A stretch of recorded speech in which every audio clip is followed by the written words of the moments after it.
എല്ലാ രീതിയിലും സപ്പോർട്ട് തന്നിട്ടുള്ള, ഉപദേശങ്ങൾ തന്നിട്ടുള്ള, ഒരു മാതൃകയായിട്ട് ഞങ്ങളുടെ മുന്നിൽ നിന്നിട്ടുള്ള പ്രിയപ്പെട്ട മമ്മൂക്ക ഇന്ന് ഈ സിനിമയുടെ ഭാഗമായി ഈ വിജയം ഞങ്ങൾക്ക് സമ്മാനിച്ചിരിക്കുകയാണ്. മമ്മൂട്ടി എന്ന മമ്മൂക്ക എന്ന മമ്മൂട്ടി ചേട്ടൻ ഇനി മുതൽ ഇത്രയും നാൾ വിളിച്ച് ശീലിച്ച മമ്മൂക്ക എന്നുള്ളത് പെട്ടെന്ന് മമ്മൂട്ടി ചേട്ടനായി മാറിയത് ഈ സിനിമയുടെ ഒരു മാജിക്കായി ഞങ്ങൾ കാണുന്നു. ഈ വിജയത്തിന്റെ ഭാഗമായി ഞങ്ങളുടെ കൂടെ നിന്ന് ഇത്രയും സപ്പോർട്ട് തന്ന മമ്മൂക്കയെ ഒരു വാക്ക് സംസാരിക്കാൻ ഞാൻ ക്ഷണിക്കുന്നു. Thank you.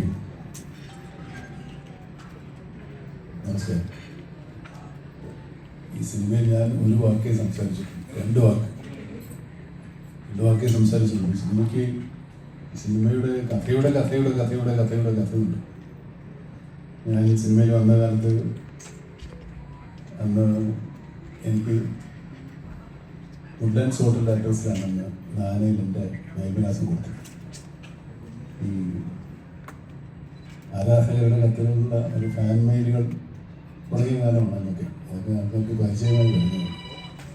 ഒരു ഔട്ട്ഡോർ ഷൂട്ടിങ് കഴിഞ്ഞ് ഞാൻ ഹോട്ടലിൽ ചെല്ലുമ്പോൾ ചാക്ക് കത്തുകളുണ്ടാവുന്നു. ശ്രീനിവാസൻ എൻ്റെ നിത്യ സന്ദർശകനാണ്.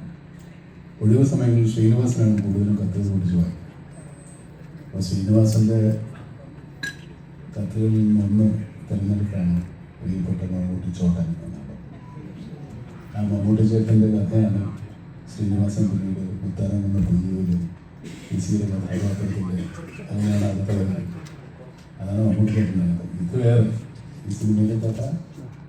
പിന്നീട് അതേ ആ ആരാധികയിൽ അന്ന് കത്തെഴുതിയ ഒരു ആരാധികയാണ് ഈ സിനിമയിലെ.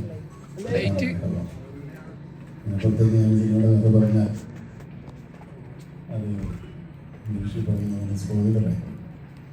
ഈ സിനിമയോട് സഹകരിക്കാൻ എനിക്ക് കാരണം ഇതിൻ്റെ കഥ എന്നത് തന്നെ. പക്ഷേ ഇതൊരു വലിയ വിജയമാക്കി തന്ന എല്ലാ പ്രേക്ഷകരോടും എൻ്റെ ഭാഗത്തുനിന്ന് ഒരു നന്ദി അറിയിക്കേണ്ട ഒരു ചുമതല എനിക്കുണ്ട്. അത് അറിയിച്ചുള്ളൂ. കൂടുതലൊന്നും പറയുന്നില്ല.